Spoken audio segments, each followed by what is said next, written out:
Hello everyone, and thanks for tuning into The Medium by Design.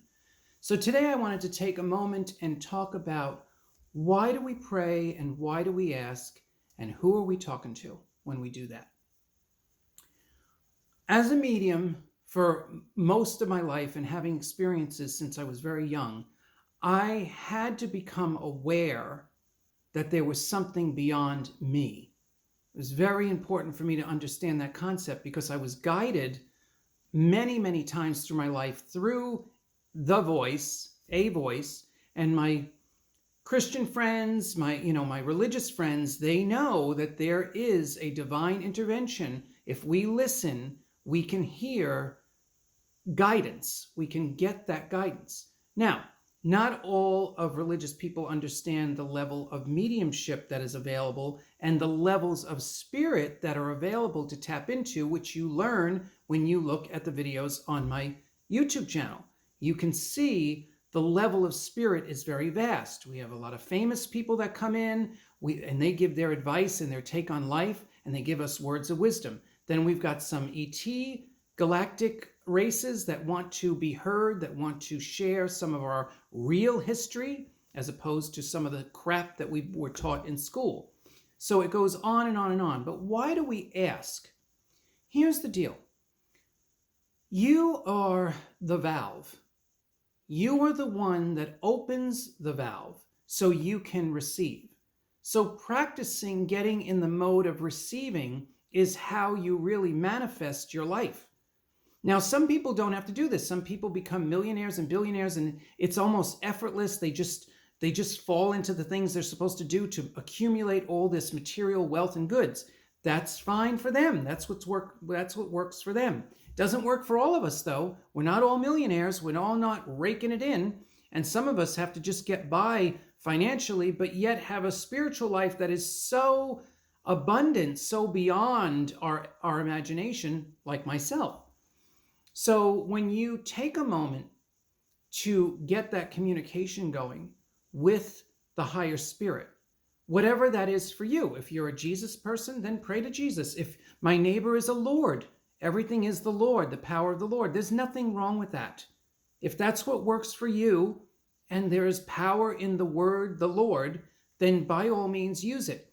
And there are some really good things right out of the Bible that are powerful phrases that are meant for you to use for your personal evolution and your personal power. And the simplest one of the simplest ones, is ask and you shall receive. That is a very true statement. But if you're still independent of the spirit and you think you're separate and you don't think you should ask for anything, or maybe you're so humble that you don't believe you deserve anything and you shouldn't ask, then how do you ever expect to receive?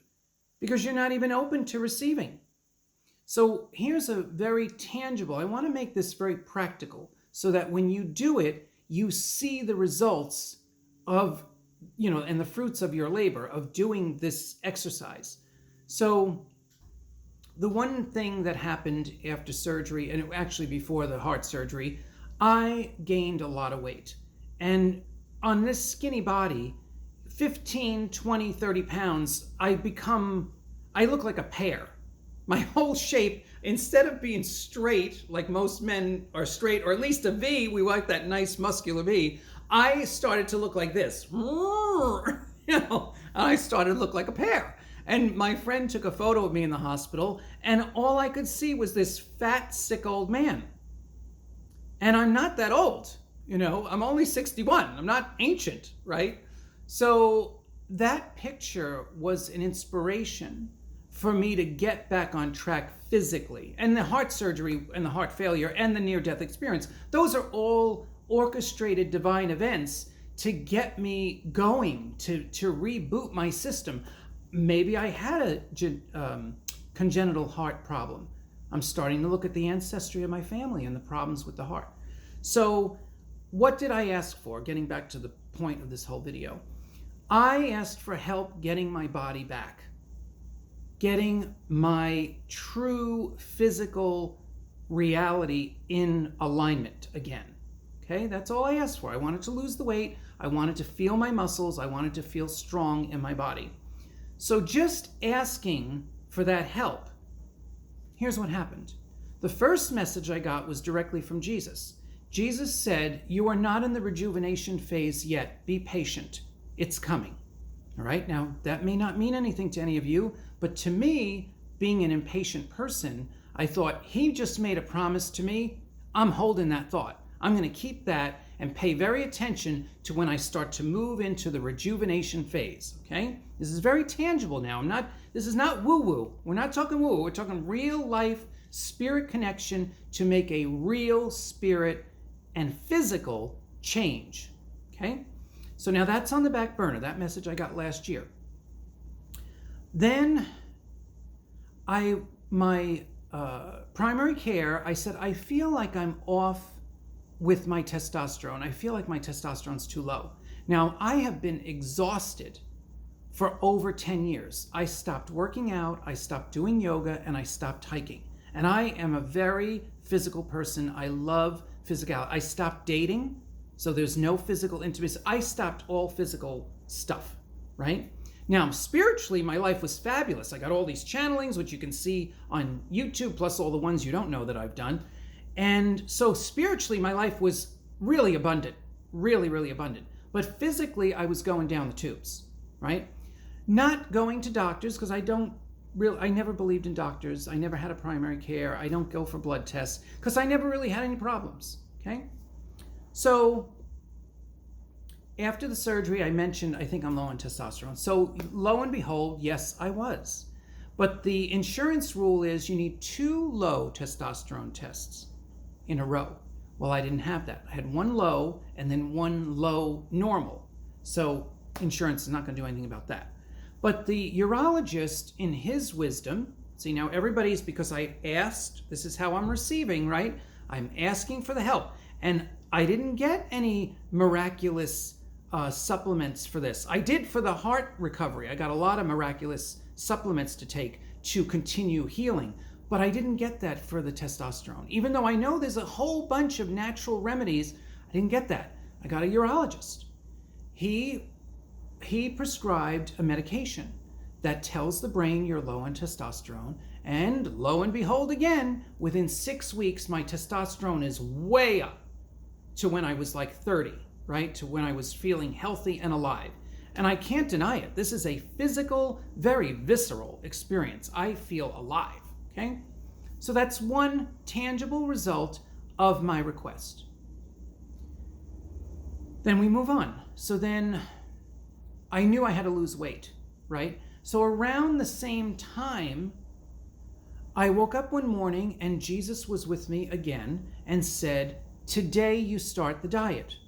And I was like, oh, that's interesting, because I didn't really see that coming. I didn't know when I was going to get on a better program, right?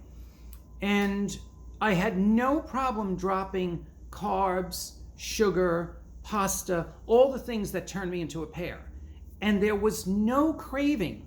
And this is what I want you to get out of this. When there is divine timing and divine purpose on your life, on the tasks you want to see manifest, on the goals and the desires in your heart you want to see manifest, divine timing takes over. And when that moment arrives, you can't get out of it. It takes you over. So as soon as I got the word that today you start the diet, that was it. I was off and running. So in 6 weeks, I had the testosterone going up, simultaneously weight going down. Okay? I lost 15 pounds in 6 weeks. And I wasn't even trying, and I'm not on a crash diet. I eat, and I'm not hungry.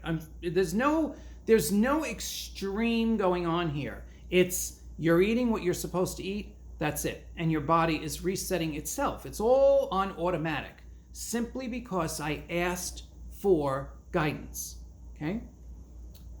The third thing, I had my third cardiologist.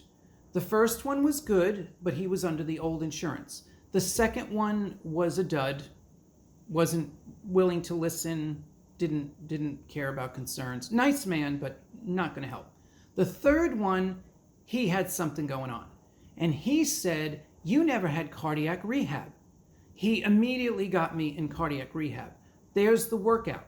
So now we've got diet, hormone balancing, and physical movement, which I was not doing. I'm sitting here like a slug because I had no energy. I had no testosterone. So there's no drive, no will to live, no will to do anything. I tried walking a little bit and it lasted for a few times. Then I would stop. I have a beautiful stationary bike that I got after surgery. Maybe I'll do it, maybe I won't. There was so much inconsistency, and I felt very judgmental that I was being lazy. I just said, you're just lazy, you don't want to do it. That had nothing to do with it. The depression, the anxiety, the feelings of laziness and lethargy, and lethargy, is that the right word? That was all chemical imbalance. That's low testosterone, okay?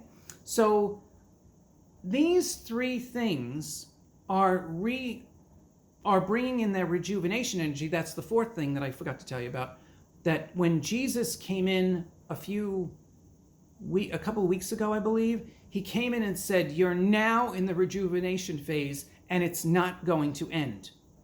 Well, isn't that a boost?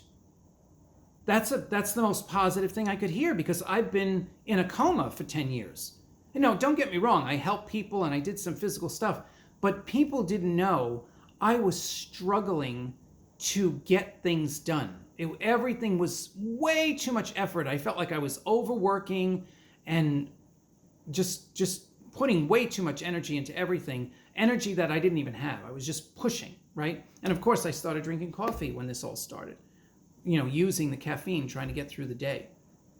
So I just wanted to give that tangible example that if you keep asking on a daily basis, multiple times a day, asking for what you want to see, and then allowing the divine timing to align with your soul and your body and all the different layers of our being, our personal being, you will start to see tangible results.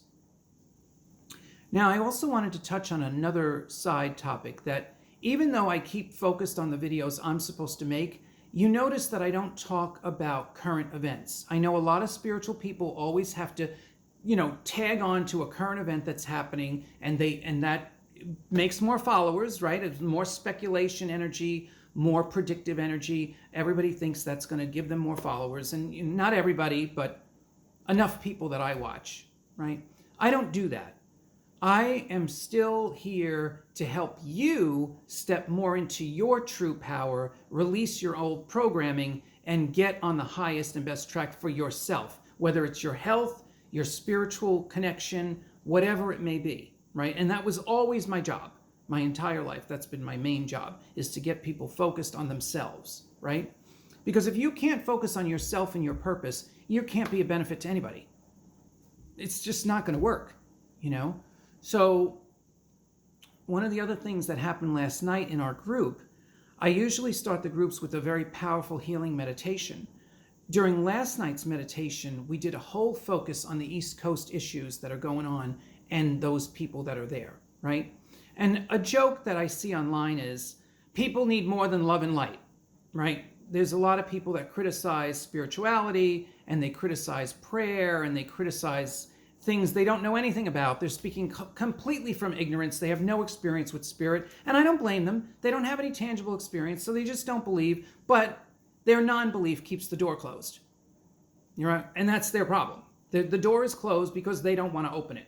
They don't believe, and they want their mind to keep them on a pedestal of, oh, I know that's not true. That's okay. They're to the side. We're not working with those people. We're working with those that believe, and they know that the power of their word and the prayer that they speak over those survivors is going to be heard, and then the ones that can help are going to be guided. Even if they don't believe, the ones that help, they're divinely guided because they have the means and the power to do something. That's becoming their mission. They're stepping into their mission currently to get over there and help. And if you watch any of the clips that you see the people that are called to show up. They're showing up, and they're showing up a lot faster than some of the people that are standing on the side waiting for their divine moment, right? And you know who they are. You've seen the clips. You've seen the clips of the people that are moving forward and the ones that are standing back. And that should tell you a lot. As you go back and listen to the Native American message that I posted prior to this one, you will see how they're talking about being bold and knowing what you're supposed to do and just doing it. And being bold is your power. Your power is to be you. And that's not tiptoeing around everybody's feelings. It's about being called to do what needs to be done. That is a tangible divine intervention. So I hope this video touched you very deeply, because the more we go through these changes over the next 2 years, the more you're going to find yourself in new roles with new people, and keep asking for that divine guidance, keep asking for that divine intervention. I can't wait to take the pictures of the new body as I lose this weight and change the shape of my body again. No more pear. You're not going to see that pear shape. That guy is gone. Okay? So I hope this touched you. I don't want to make it too long.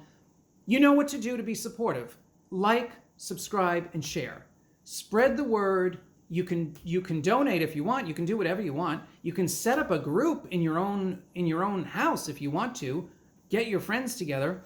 You can get a private session. My email is below. You know what to do. If you love this work and you feel something from me, if you don't feel anything from me, then just scroll on. But if you lasted this long, you know this is the real deal. This is my real life. This is not me pretending to be something else. I can't pretend. This is it. And I have a million stories to tell you about how Spirit touches me in my daily life. But enough for now. Thanks for tuning in. And remember, since I was saved to live through my near death, I have more to share on The Medium by Design.